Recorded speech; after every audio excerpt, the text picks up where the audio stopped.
Dans la cabine, Hope taquine Liam sur le fait qu'il est si heureux d'être de retour qu'il ramasse des jouets. Liam veut s'envelopper dans ses sentiments et bloquer tout le reste. Hope dit à Liam à quel point il lui a manqué. Liam les a manqués aussi et jure d'être le mari et le père que sa famille mérite. Plus tard, Hope demande à Liam de s'asseoir et de parler. Il lui a dit que quelque chose n'allait pas et veut qu'il soit honnête. Liam explique que les dernières semaines ont été les pires de sa vie. Mais être là avec elle et ses enfants est sa bouée de sauvetage.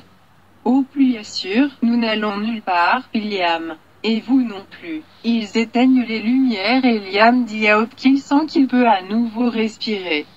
Il ne peut laisser rien faire dérailler. Hope l'entraîne dans un baiser.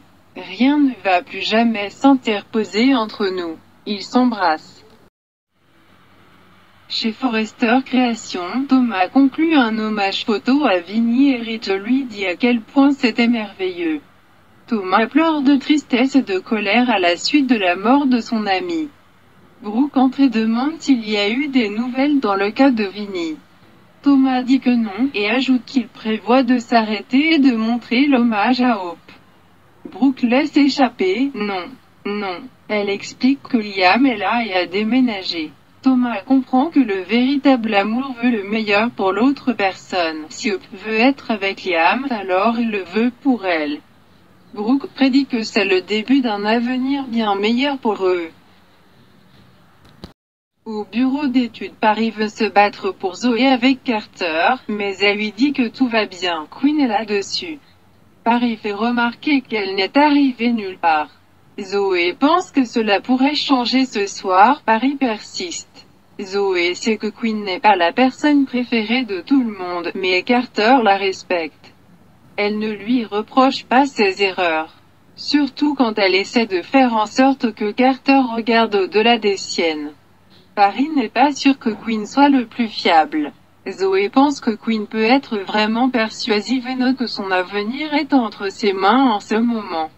Paris rappelle à sa sœur qu'elle a l'habitude de faire confiance aux mauvaises personnes. Zoé soutient que Quinn sait à quel point c'est important pour elle. Olaf Quinn dit à Carter qu'il n'a pas besoin d'être seul. Il répond « Vous non plus ». Carter ne veut pas être le deuxième choix de qui que ce soit. Mais il ne peut nier qu'il est toujours attiré par Zoé. Il la voit et veut toujours lui faire l'amour. Carter rit, cela fait très longtemps. Quinn comprend. Ça faisait très longtemps qu'elle ne se sentait pas désirée. Il parle de penser que Zoé et Eric étaient leur être tout, finir tout. Quinn soupire. C'est comme si nous étions des étrangers. Elle dit que lorsqu'elle tend la main pour le toucher, il recule en fait, elle a faim de son affection. Parfois, je veux juste être détenu. Il n'arrive pas à croire qu'ils se parlent comme ça. Quinn ne sait pas si elle et Eric l'emporteront, mais pense que c'est différent pour Carter et Zoé.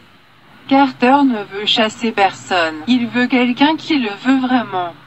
Avec qui il a un lien viscéral. Quinn comprend et se souvient comment l'amour d'Eric lui a donné confiance en elle et l'a fait se sentir sexy. Elle veut juste ressentir cela à nouveau. Carter se rapproche. Leurs visages ne sont séparés que de quelques centimètres alors qu'il fouille le visage de Quinn. Elle défait les boutons de sa chemise et il attrape lentement le sien. Alors que Quinn murmure « Nous ne pouvons pas », ils commencent à s'embrasser et à se déshabiller. Carter la conduit vers le canapé, puis la prend contre le mur, et enfin par terre devant la cheminée.